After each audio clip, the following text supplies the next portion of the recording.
Well, Mana, thanks so much for taking some time to connect today. Really appreciate it. Thank you, David. I'm so happy to be here. All right, so tell us a little bit about your journey. How did you discover that you had, I don't even want to label them. Just going to say unique abilities. How about that? And you can define them for us. Yeah, my first recollection of me being a psychic or a medium is when I was 4 years old, very young, and it was interesting because we were driving in my dad's car, and we were passing in through these mountains, and I'm 4 years old. I'm not on my mom. I grew up in India, so it's different driving rules out there than what we have here. No baby car seats or any of that. I'm seated Really? in the back seat. The fifth kid hanging off the motorcycle. Totally. Yeah. I have seen that many times. Have you seen the people that get on top of the trains? Oh, Yeah. of course. Yeah. Yeah. Trains, yeah, a whole family of 5 or 6 people on a motorcycle. It's amazing. Yeah. I should, I should back up a little. So I was born in India. I grew up in South Africa, and then I moved to LA about 18 years ago. So I've lived in many different places. But going back to being 4 years old, in my dad's car, we're passing through these beautiful mountains, and there's this motorcycle that comes by, and there are two men on it. One is wearing a helmet, and one is not. And we're talking about what, 25, 30 years ago. So I don't think there were any rules for helmets. Hmm. So anyway, so they passed by, and my dad said, "Oh, they're going way too fast." And I'm 4 years old. I'm just back in the seat Hmm. looking outside the window. And then a few minutes later, we passed by this accident scene. And I think that motorcycle had was in an accident with a truck. And both the men on the motorcycle they were dead at that point. The guy who was in the front riding the motorcycle without the helmet um, suddenly came up to my window on the right. And I'm 4 years old and I'm looking at him. There's no fear. I'm just fascinated by what I'm seeing right here. And I start saying, Mom, I see something on my right. And my mom just looks back and she's like, "No, you don't. Go back to sleep." And this guy, the spirit, who I didn't really see him as a human form, it was more like a white orb coming up. But I could understand what the orb was trying to say to me. And he said, "Can you please reach out to my family?" And I was four. I'd probably just started speaking. So I didn't know how to help them, and I didn't know what that was, but it was fascinating. And it made a mark because after that, I had many other experiences. I come from a long lineage of mediums. So on my mom's side of the family, all my grandfathers, uncles, all the men in the family were mediums. Um, Not my mom. She was completely against it. So she shut it down for many, many years. Why was she against it? She was very religious, and then she grew really religious towards the end of her life. She had cancer for 10 years, and she really leaned into her faith. And then it was quite interesting to watch her because then, as she got close to transitioning, which is like 2 or 3 months before she was supposed to pass away, she dropped everything that she believed in terms of religion, and then she became a little bit more spiritual. Hmm. And I think she was receiving spirits at that point because she started telling me of all these beautiful experiences that she was having as she got close and close to her dying date. And then she would tell me that she would receive spirits at night, and she was very open about it. I never had a doubt. I just didn't know. I didn't know what she was telling me because I wasn't trained. We are talking 20 years ago. So I had never done any kind of training in mediumship, but I never intuitively I knew what she was saying. You know. So, for those who aren't maybe educated in this area and throw around a lot of words like psychic and medium and channel, how would you differentiate between those three roles in the kind of the healing modalities? Yeah, I mean, people kind of use psychic medium, as the same in the same flow of things, but there's a subtle difference between a psychic and a medium and a channel. So let's just begin with the fact that all three, psychics, mediums, and a channel, are channeling information which comes from higher consciousness. So that's the similarity between a psychic and a medium and a channel. So they're receiving information which is being channeled through awareness, something that they don't know where it comes from for a lot of people. A psychic is someone who would read a living person or a animal or a place. So they're working with the human aura, the energy field. Not just human aura, objects have an aura too, places have an aura too, but they're in the human range of receiving things. And if I was to read you in this moment, I'm doing psychic reading. So in a psychic reading, there will be the psychic and there will be the client, the living person, or the object, or the pet. Mediums are All mediums are psychics. You have to go through psychic studies to become a medium, but not all psychics are mediums. And mediums will communicate with transitioned loved ones. So, friends, family members, pets, anyone who has passed away, mediums will bring messages from those people for you. So, when you're looking at the transaction, as I would say, the communication that happens, there's the medium, there's a family, the living family, and then on the other side, you have the spirit or the spirit. A channel, people kind of talk about mediumship and channeling in the same flow once again. Channel is someone who would channel the same spirit for a lifetime. So you end up speaking with, as you would say, the higher consciousness. It could be not necessarily one spirit, it could be a group of spirits that you channel, but you work with the same group of spirits for a lifetime. And they bring you higher wisdom, they bring you things which would help you help others. So a medium would speak with multiple spirits for different families and different individuals, while a channel is channeling one, as you know, I like to call it one higher consciousness. Hmm. Yeah. Now, there are people that will say, "Oh my gosh, I channeled this course. I was in front of this breathwork class, and I just started. I felt like I was, every word was just being channeled. That word seems to be used kind of more generically for Hmm. almost inspired. Yeah. But you're saying this is more of communicating some sort of message from I have heard it called an unseen friend, so to speak. That's right. Yeah.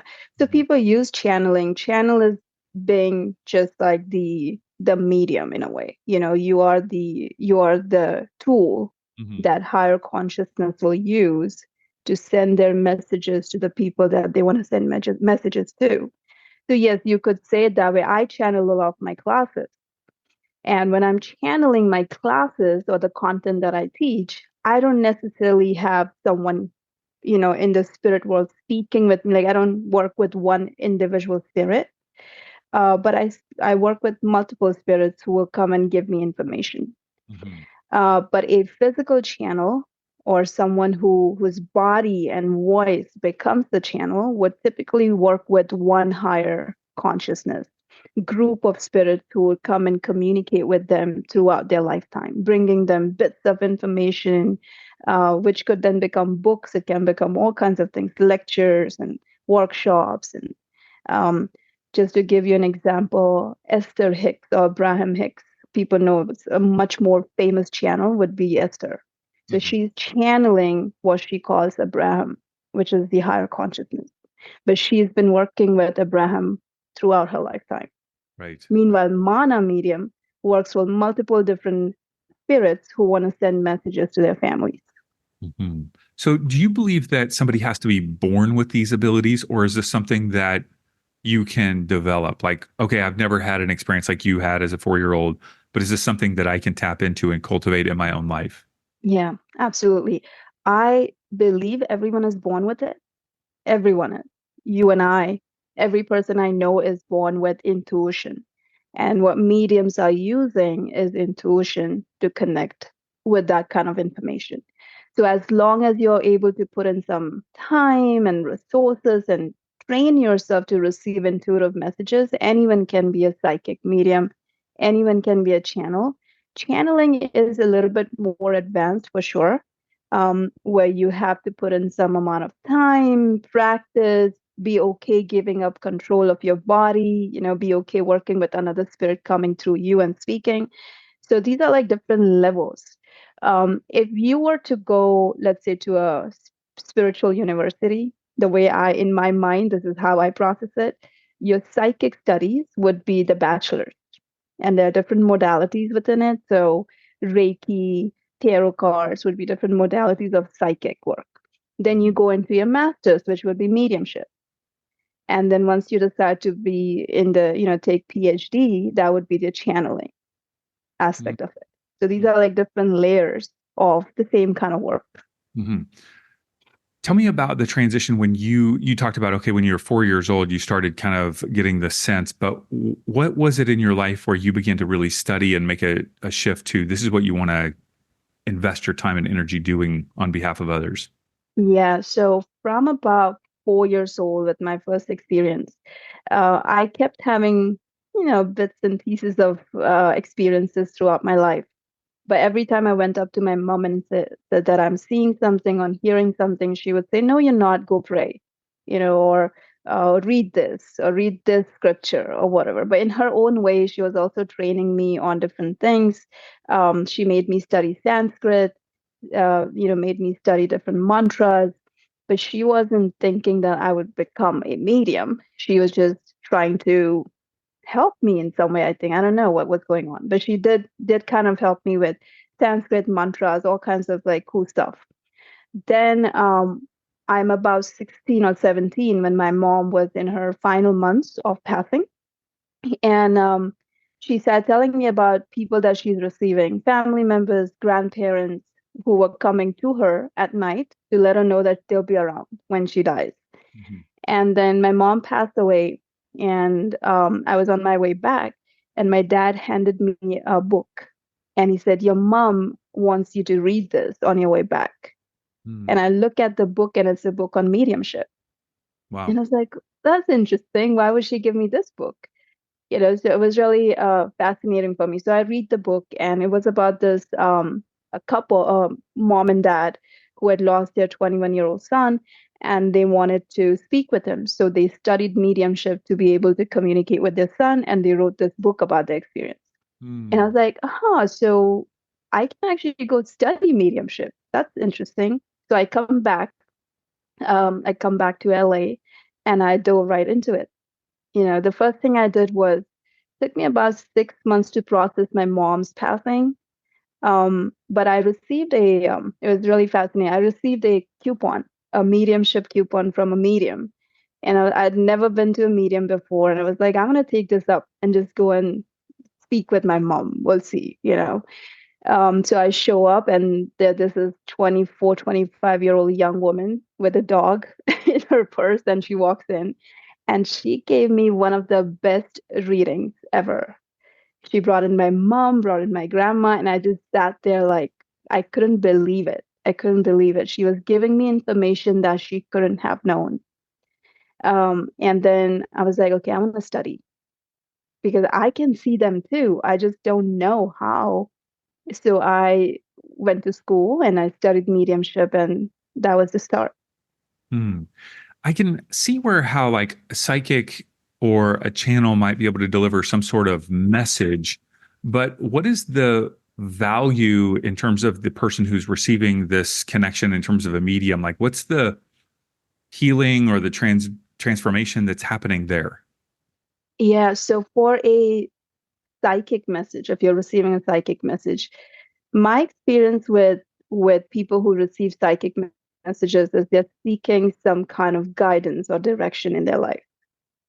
People who are receiving mediumship messages, they are seeking closure, they're seeking healing, they're seeking some kind of connection back with their family that has passed away.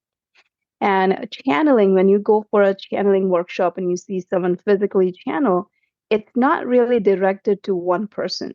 It's universal wisdom that applies to everyone. So with that, it brings in a huge amount of healing. But what happens with channeled messages is people are going to receive it based on where they are in their life. So you may receive a message differently than I do. With the mediumship message, it is for you. It's from your family, it's for you, and the spirit knows the best. They understand how they can communicate with you and what they can bring to you. But So I think all those three things will either give you guidance, direction, and or some kind of healing, mhm. So as you started doing, trauma healing. yes. So as you started doing this, and maybe even telling people that you're doing this, did you get kind of like, I would assume, a cross section of reactions of like, you're a wacky person, or, you know what I mean? Like, what was the response with your family or friends or people that you're coming in contact with? Yeah, it's interesting because I was very quiet in the first couple years, which most psychic mediums would understand that because you just don't know how to express it. You don't know how to tell people, especially if that's not something that you're doing for a living. Mhm. And I run a nonprofit too, and it's like, oh, I run a nonprofit and I'm a psychic medium. You know what I mean? So um, I was very quiet for at least a couple years, 2 or 3 years, and then you can be quiet about it because it's who you are. So I decided that I needed to look into or work with scientists who are working on psychic mediumship. So something as simple as remote viewing, has been researched by the CIA for the last 50 years. So there are many modalities within the psychic mediumship world where there's so much research to back it up. So as long as you can do your research and back up with data. So if I'm speaking with David, who is non-believer, there are a couple of things in my mind. One, well, it doesn't matter what I tell him. If he's a non-believer, he's a non-believer. Mhm. I may not be able to change his mind. So I need to not be obsessed about changing people's mind. What I need to focus on is that I'm able to express who I am. And that should be good enough for a psychic medium. But to do that, you need to back yourself up with studying it, understanding how you do it. Um, and I started working with some neuroscientists who are working on a phone to connect with loved ones on the other side. And it kind of helped me understand the science behind mediumship. And it made me, just for my own sake, it made it a little bit more less wackier. It was a little bit more science based, and I found it much more comfortable to speak with people when I knew that what I'm talking about is backed by science and research. Yeah. And how would you describe this process of connecting either to higher consciousness or to a loved one who's passed? How would you describe that in a scientific way? You have to be in your body. That's number one. Completely in your body. Most people are outside of their bodies, which is why we miss signs and symbols coming our way. The second thing would be there's something called universal consciousness. Universal consciousness is like this ocean of information that exists out there. And each one of us, you and I, come from that ocean and we go back into it. So you are contributing to that ocean of information. Every single lifetime that you have, every experience that you're having in this lifetime, this exchange that we're having right now, it's all a contribution that we are making to universal consciousness. And we have something called the pineal gland or the pineal gland that sits in the back of our head. That's your satellite. That's your cell phone tower. So as long as you stay in your body, as long as you have a good diet, good lifestyle, you're not drinking, you're not doing drugs, you're not, you're kind of good with your boundaries. You should be able to work on your satellite, your pineal gland, to then connect with the internet, which is the universal consciousness, and download information. So that's just in a nutshell how mediums work. The information's freely available. Spirit is omnipresent. So even if someone has reincarnated, doesn't mean you cannot speak with them. You can speak with them with that same process. Hmm. So the first time I saw you do what is called a platform reading was at Behind the Lids in Southern California. And I had heard of a medium. I don't even think I could have defined like what a medium was. It just wasn't on my radar. It was just kind of like, Right. okay. Um, I think I would put it in just a generic psychic category. I was uneducated about it. And then saw you do a reading where you clearly articulated names of loved ones in the room, names and either birth dates or death dates by the day, like month, day, and year. And to hear the gasp in the room, like an audible gasp of people that have not participated in something like that, it's it's mind blowing and humorous and creepy all at the same time. Absolutely, yeah. And it takes practice, I'll tell you that. And not every medium out there can bring you names and dates. Everyone has their own way of doing mediumship.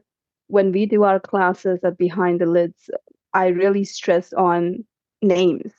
Like, I would like my students to really practice getting names or dates or months because there's just that wow factor to it, like you mentioned, you know. Now, if I was doing a one-on-one reading, it was just you and I, those things are important, but I would focus a little bit more on memories because we have more time.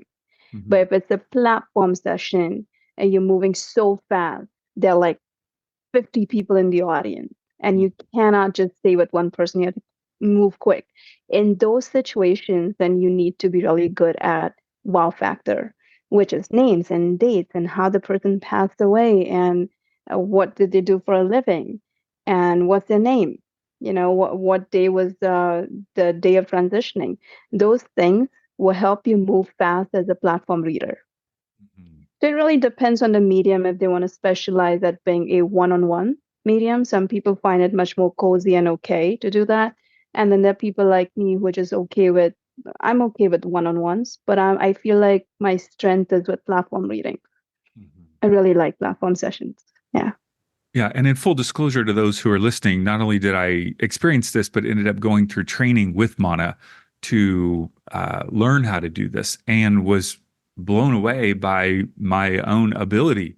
I have not nailed a name yet. Names and dates, I'm not there Oh, yet, come on. but I definitely, I have definitely, without a doubt, seen myself like do this. It's incredible. It's absolutely incredible. And I'll also tell you, um, some people that will be listening to this would know that I was a pastor for 10 years, and I taught that there was an afterlife. I believed that there was an afterlife without a doubt, wholeheartedly. And yet it wasn't until I went through this mediumship training that I fully deep down go, oh yeah, yeah, yeah, there's an afterlife. Like there's a whole nother level. Like I believed it. I knew it, even as a pastor. But now having experienced it without a doubt and go, whoa, like this is legit. Like there are people swirling around us right now. And not in a creepy way, just like here we are. in a fun way, in a light way. And I still remember that reading that you did where we all knew on that Tuesday night that you found someone's mom, communicated with the sitter's mom, Mhm. and then you gave the evidence and she said, yes, that's absolutely my mother. And then we saw David just slump back in his chair and there was like a tear in his eyes. And Yeah. I'm like, that is it. I said, that is it. He can go back now. Yeah, this is real and I can do this and this is crazy. This is nuts. Yeah, it's absolutely amazing. And yeah, you know what's interesting is I've never had a mediumship reading myself. Right. Yeah. So if you want to pull some, pull some loved You ones just out right now, I'm ready. Yeah. You just did a psychic reading, right? I did. Yes, I did a psychic reading. But And do you sense any loved ones with me right now? I see an older woman around you, and I've seen her before. Hmm. She's a little bit stockier. Um, I would say a grandmotherish feel to her. Feels a little bit more ancestral. So could be grandmother or great grandmother, but she's a little stockier, a little short. I see her in a white outfit. The white outfit has like a blue, almost like a blue border to it. And I've seen this woman around you before. So this is not the first time, but she's never like in your space. She's like behind you all the time. Feels to me, I don't see any glasses on her. You know, she's not wearing any glasses or anything. The hair's tied back. Um, and it's what's fascinating is I don't see her in a Western garment either. So she's not wearing like a Western outfit. It feels more Eastern to me. So that could be someone, like a guide as well, a spirit guide. Um, but doesn't, yeah, she's definitely not in a Western, like not a dress or anything. It feels more like an Eastern outfit to me. Fascinating. Fascinating. Yeah. Well, I'm a huge believer and am blown away by what you do and what you help others do. Is there, because of my background, there is a pretty strong nervousness around evil forces, Right. Satan, uh, demons, right? It's either like good or bad, kind of is and so it's Hmm. in my heritage. It's like we steer clear of all that stuff because it's all kind of like a evil kind of thing. But yet, how do you approach like are there kind of quote unquote good spirits and bad spirits? Do you protect yourself in this process? Like help us understand your perspective on light and dark and Yeah.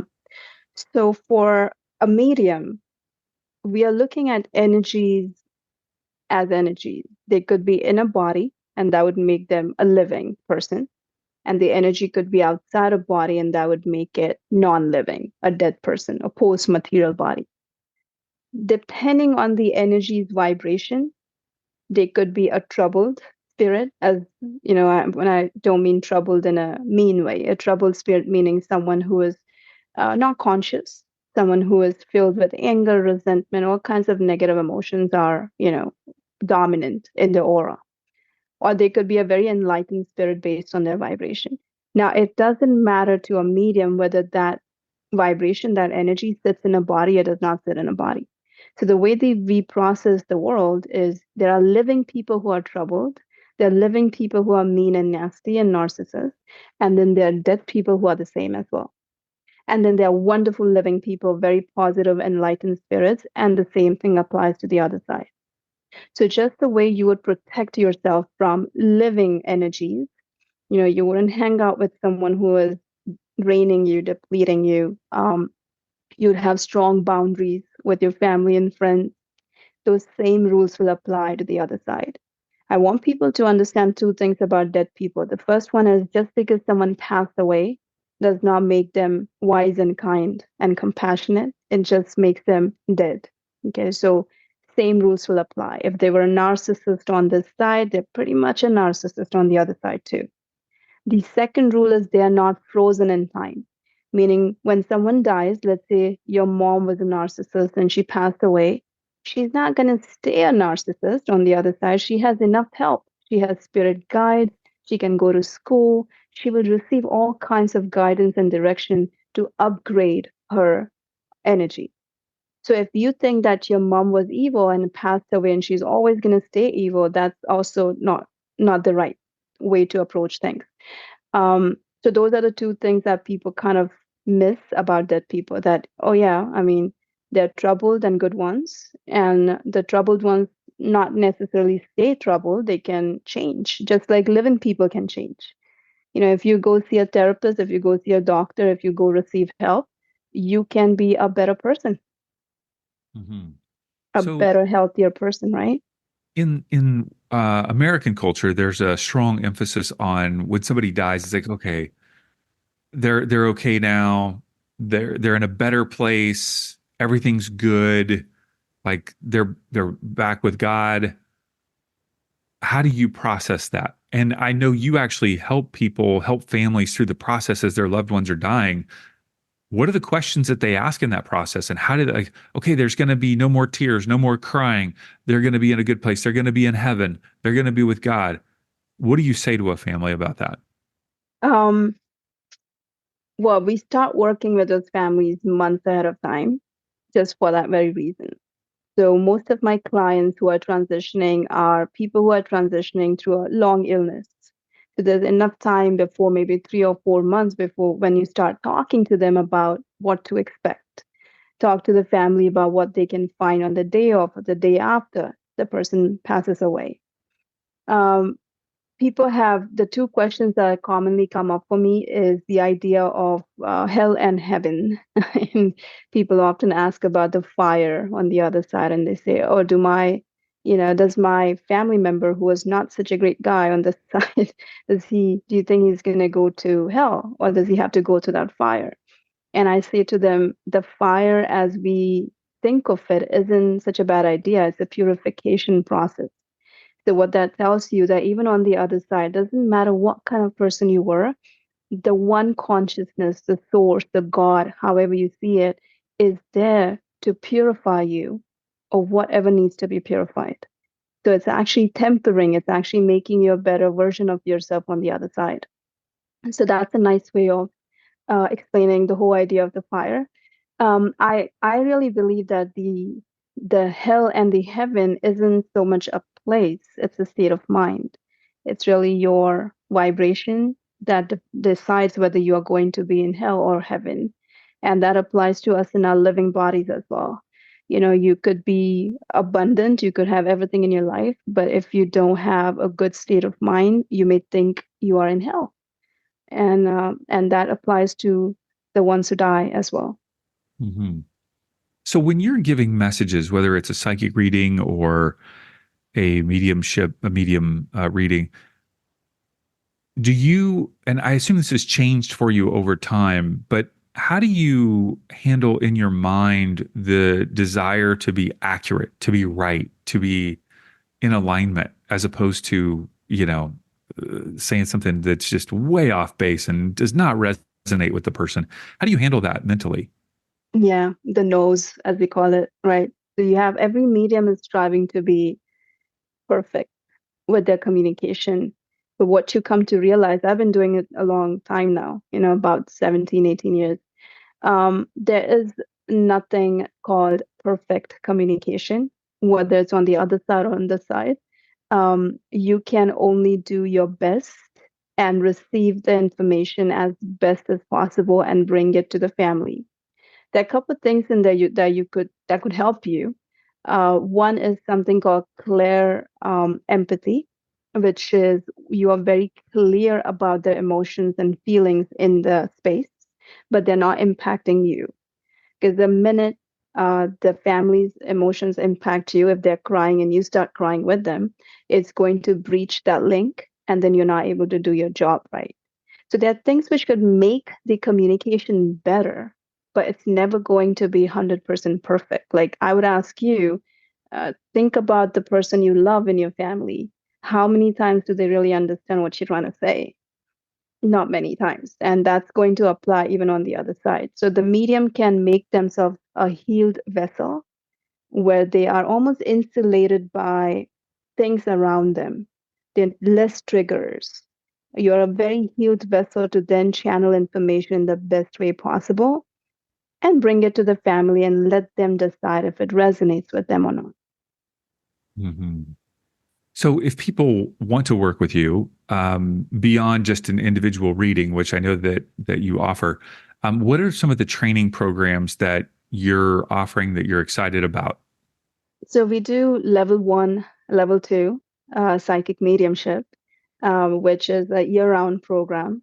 The level one is 12 weeks and it's hyper focused on mediumship. And by the time you're in the fourth week of level one, you're already speaking with spirits. So it doesn't matter what your background is, who you are. Maybe you've never meditated in your life before, does not matter. By the time you get to week number four, you are a pro medium, as I would call it. And then the level two is 14 weeks. In the first 6 weeks of level two, it's a lot of shadow work. So you just work on yourself, exploring your belief systems, exploring the blocks that you may have in channeling and getting information. And then the remainder of that 6 weeks is on ancestral healing. That's where we start prepping people for physical channeling because you want to have your lineage cleaned out, making sure everyone is in good place. So if you decide to channel, you could potentially channel your own family, your ancestral spirit. So that's level two, which is 14 weeks. And then the level three is physical channeling. And we offer all three at Behind the Lids. So anyone interested can just go on, Behind the Lids website I think the next one that's coming up is level 2. So yeah. Talk to me about this BioWell scan device. I know Yes. you've recently really become interested in that. What is it? How do you use it? How could it benefit people? So I've been using it. I actually started using it 2 years ago, but I wanted to kind of understand it, study it before I can like help others with it. It takes a little bit of time to go through. There's so many different and like bits of information that it's throwing out at you.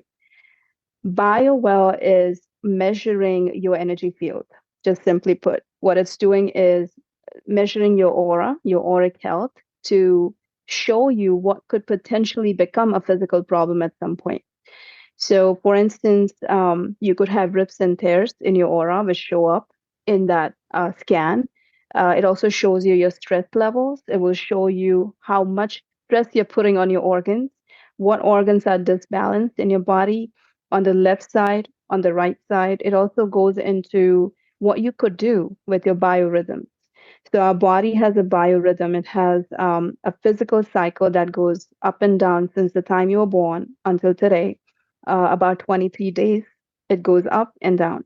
You have a emotional biorhythm, which goes up and down every 28 days.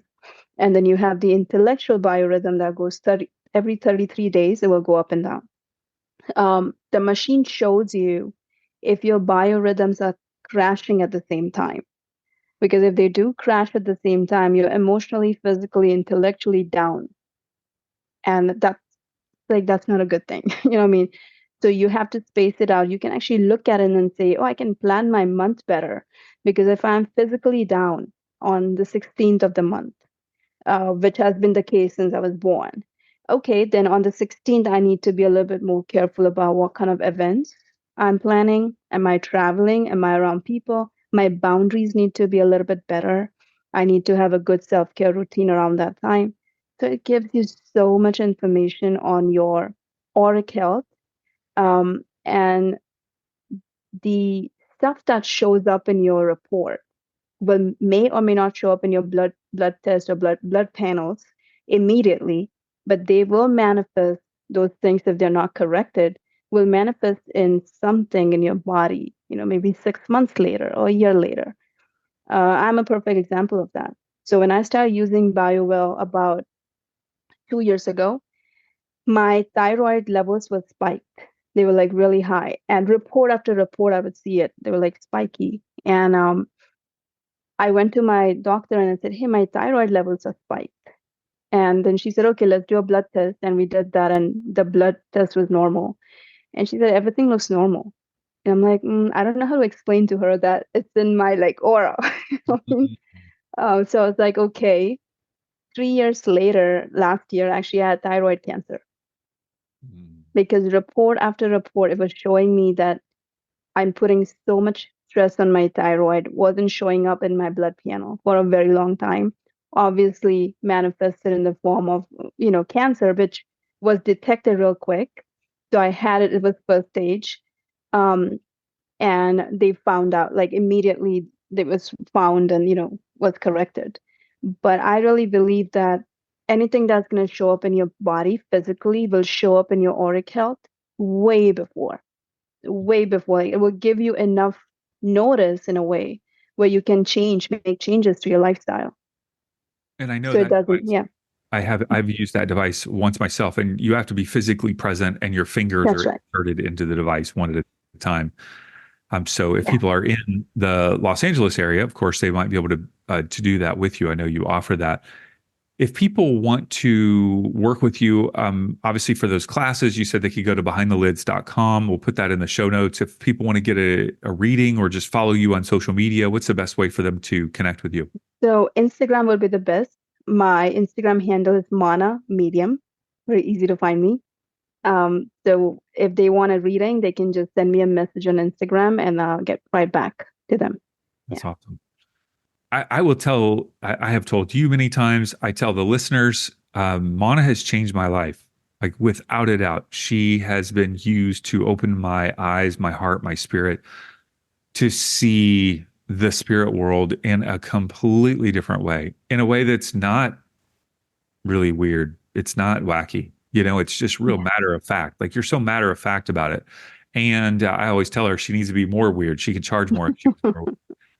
But yeah, you really have changed my life and opened me up to so many different other things. And I see it reverberating now and, kind of going, okay, I'm interested to see how this, kind of plays out. So we will see. If people are listening and they're thinking, I don't know, I've kind of had a sense that people tell me I'm psychic, there's kind of those weird coincidences in my life and I've kind of had some weird things happen. Like, what would you tell those people in terms of encouragement to kind of move forward? Um, I would tell them that there is something called a electromagnetic field around you. I would tell you that there is biologically relevant information sitting right in that empty space around you. And if you are able to develop yourself enough, put some time into getting a little bit more intuitive, not in like we use a lot of our instincts because it's so attached to our body. Becoming intuitive will help you tap into this incredible wealth of information, which is in this empty space all around you.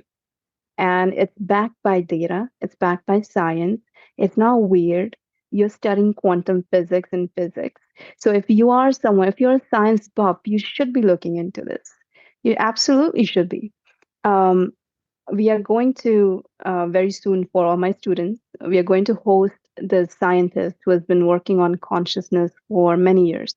So he has built a device that measures consciousness, and he doesn't speak to the media. He's just like, behind the scenes doing his job. And I want to bring him to our students because everything we do in these classes is really be intuitive because it is intuitive science, but then also back it up by science and data so you can speak more confidently about it to your family and friends. Love that. All right. Check out Mana on Instagram, Mana Medium. Of course, if you want to dive into some classes, behindthelids.com, we'll put those links in the show notes. You can swipe up on your phone and click on those now. So, Mana, thank you for all that you're doing to awaken the world and bring healing and transformation. Thank you, thank you, thank you. Thank you, David. Thank you.